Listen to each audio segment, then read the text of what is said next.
சிங்கக்குட்டிகள் தாழ்ச்சி அடைந்து பட்டினியா இருக்கும். சிங்கக்குட்டிகள் தாழ்ச்சி அடைந்து பட்டினியா இருக்கும். என்ன அப்படின்னு அர்த்தம்?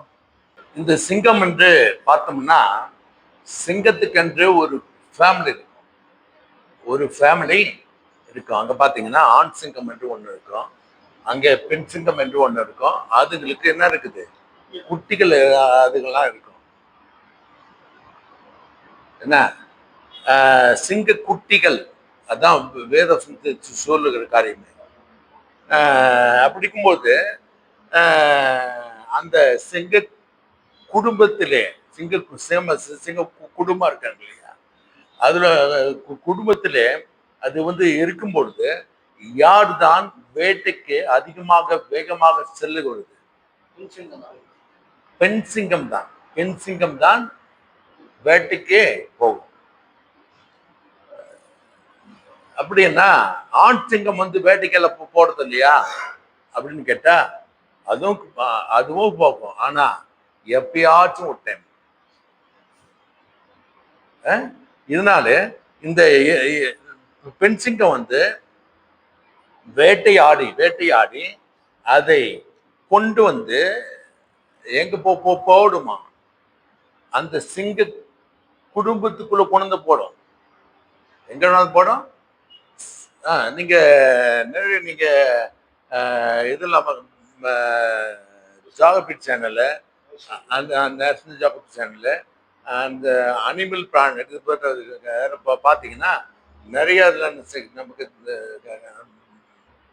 இது பண்ண முடியும். அப்படி இருக்கிற நாட்கள்ல இந்த பெண் சிங்கம் தான் வேட்டையாடி கொண்டு என்ன செய்யும், அந்த இடத்துக்கு கொண்டாந்து போடும். போட்ட உடனே எல்லாம் போய் அந்த சிங்கத்தை அந்த வேட்டையாடி கொண்டு போய் சாப்பிடவே சாப்பிடாது. அதுங்களுக்குள்ள ஒரு டிசிப்ளின் இருக்கும். முதல்ல யார் தான் சாப்பிடணும்? முதல்ல ஆண் சிங்கம் தான் சாப்பிடணும், வேற எதுவும் சாப்பிடாது. நீ வேட்டையாடி நான் தான் கொண்டு வந்து போட்டேன் அப்படின்னு சொல்லி பெண் சிங்கம் வந்தா கூட அது கூட என்ன செய்யாது, சாப்பிடாது. அந்த சிங்க குட்டிகள், சின்ன குட்டிகள்லாம் கத்து சாப்பிட்டோம்பா முல்ல அப்படின்னா கூட இந்த சிங்க குட்டிகளை கூட என்ன செய்யாது, சாப்பிடவே சாப்பிடாது. அது என்ன சாப்பிடுமா? ஆண் சிங்கத்தை தான் அங்க முதலாவது சாப்பிடும். அதுக்கப்புறம் இந்த சிங்கங்களுக்கு தனியாக என்ன செய்யணுமா கொடுக்கும் என்று சொல்லப்படுகிறது. அது மட்டுமல்ல, ஒரு சில நேரங்கள்ல அதுவே முழுசும் அதையே சாப்பிட்டுச்சுன்னு வச்சுக்கோங்க. இது முழுவதுமே ஆண் சிங்கமே சாப்பிடுது அப்படின்னு பார்த்தா அன்னைக்கு அதுங்களுடைய யாருடைய பெண் சிங்கத்திற்கும் அந்த குட்டிகளுக்கும் எதுவுமே கிடைக்காது, எதுவுமே கிடைக்காது.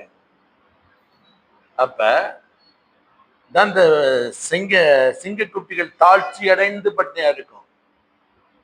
இந்த சிங்க குட்டிகள் என்ன செய்யுமா, தாழ்ச்சி அடைந்து பட்டினியா இருக்கிற ஒரு நேரம் வருது என்றால் இருந்தா கூட அங்கே இந்த கர்த்தரை நம்புகளுக்கோ ஒரு நன்மை மீது குறைபாடாது என்று சங்கீதக்காரனை சொல்லுகிறார்.